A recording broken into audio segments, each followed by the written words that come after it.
Jai Srimannarayana. Namaste. Let us look at the names from the 11th slokam of Sri Vishnu Sahasranamam and how they connect to wellness. 11th slokam consists of 9 names from 96 to 104. We have covered 95 wellness tips so far. We hope that all of us take these tips and practice them on a daily basis to see the beautiful changes that happen inside us. Chanting Vishnu Sahasranamam itself purifies us. When we take it one step further, by associating it with a wellness tip and practicing that tip, it purifies us even further. So let's look at the names. Ajaha, the one who removes the obstacles by himself and enables the devotees to reach him. How should we understand the relationship between a parent and a child? This whole slokam is about connection between parent and a child. There are times when a child is not given the freedom to exercise his or her healthy choices. And there are times when parents are blamed for the mental health of their children. Both require a deeper understanding of the relationship between a parent and a child from the time of birth to the child becoming a mature adult. When the child is not mature yet and is completely dependent on the parent, a loving parent would try to remove any blocks that might cause the child to suffer. A practice tip: if you are a child, reflect on how your parents removed any obstacles for you.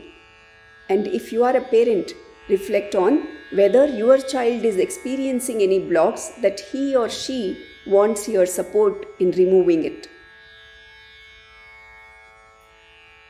sarvEshvaraha, the one who goes quickly to his devotees who have surrendered to him to relieve them of their weight and sadness from separation. Are we aware of our loved ones' emotional needs, and do we address them quickly? Any discomfort at the body level first comes at thought and emotion level. In his book, The Encyclopedia of Ailments and Diseases, Dr. Jacques Martel shares the thoughts and emotions behind almost any diagnosis, ranging from common cold to cancer and heart ailments and autoimmune conditions. Many of us are willing to take our loved ones to hospitals and spend money for treatment, but do we look into our contribution towards their mental and emotional state? Many things can be corrected easily when they are at energy, thought and emotions level. A practice tip: as a daily practice, become aware of yours and your loved one's emotional state that day and see if there is anything that is required from your end to address what shows up. Siddhaha, the one who is available to his devotees even before they make any efforts. Do our children need to ask us to be available for them, or do they intrinsically know that we would always be available for them? When our children were going through some acute condition in the physical body, say running a very high fever for a couple of days, we were able to take care of them, right? In the same manner, when the fever is in the mind or emotion, are we available so they can talk to us about it? A practice tip: reflect on how your children perceive your intention and availability. If any work is needed from your side, please do, and then have a heart-to-heart talk with your children to convey about your intention and about your availability for their mental and emotional needs. Siddhihi, the one who can be reached with efforts too. Do our children take our intention and availability for granted? A relationship always works both ways. Otherwise, outside may look fine, and that too for only some time, but the inside will have lots of irritation and resentments for those who more often have to just listen without being able to share their feelings and emotions.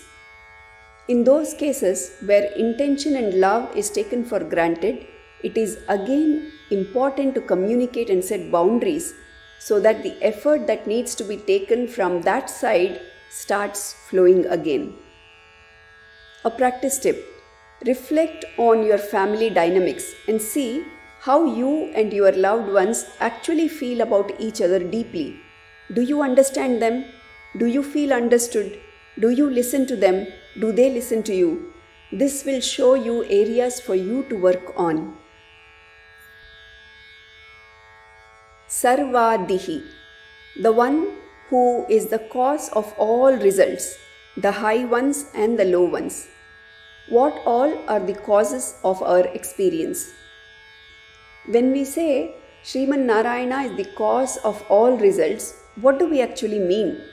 Do we mean that irrespective of our efforts, the results are randomly given by Srimannarayana? What it means is that the framework of cause and effect in relationship to karmic cycle is laid down by Srimannarayana, and there are no mistakes in that framework.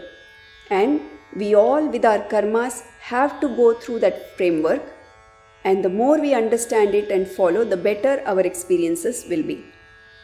A practice tip: in the evening, sit in meditation and reflect on one experience you had that day and see who all contributed to that experience, starting from yourself. Don't forget that yourself includes your lineage and the belief systems that is passed on to you and the ones that you imbibed from the environments that you were exposed to. Achyutaha, the one who does not detach from those who have reached him.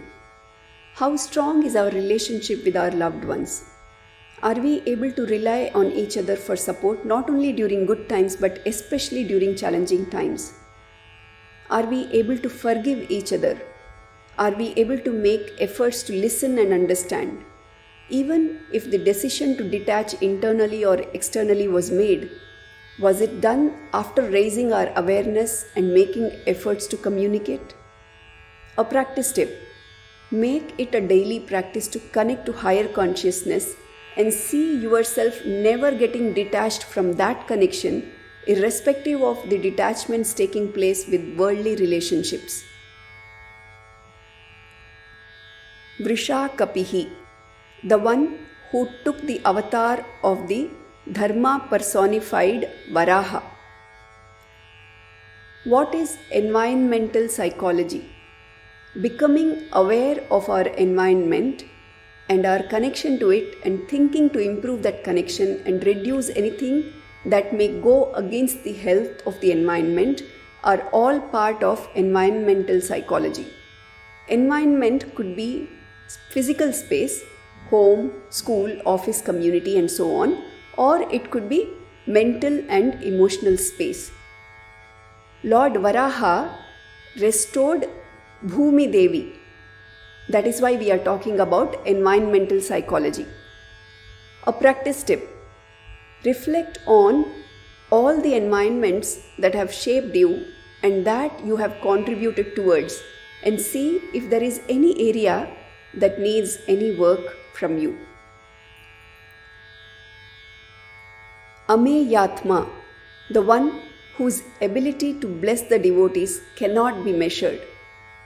Which love is limitless and which one is limited? It is interesting to note that at the core of our being, the love that we are is limitless.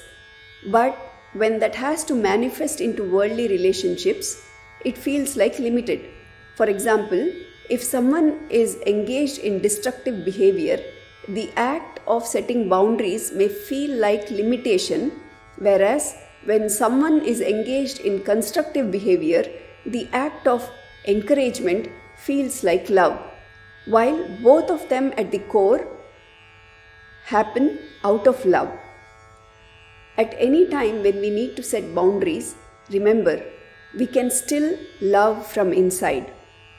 A practice tip: whenever you need to set boundaries, practice sending out loving thoughts and energies for that person.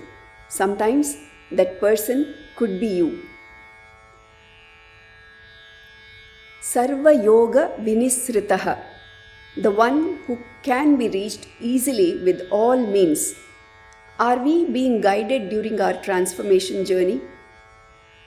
There are so many ways to reach a destination. We can choose the path that connects to us the most. When we want to reach the goal and set an intention for it, there will be many ways that guidance can come along. For this to happen, we have to practice openness, letting go, and actively seeking guidance. A practice tip: for the next month, see one of your goals very clearly and then meditate to receive guidance. In the meditation, practice openness and letting go. We have completed 104 wellness tips today.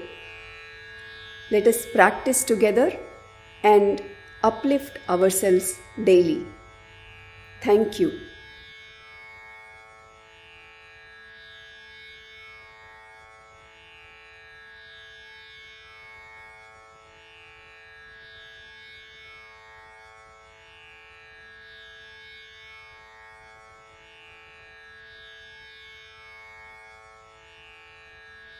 Om Sarvam Shri Krishnarpanamastu.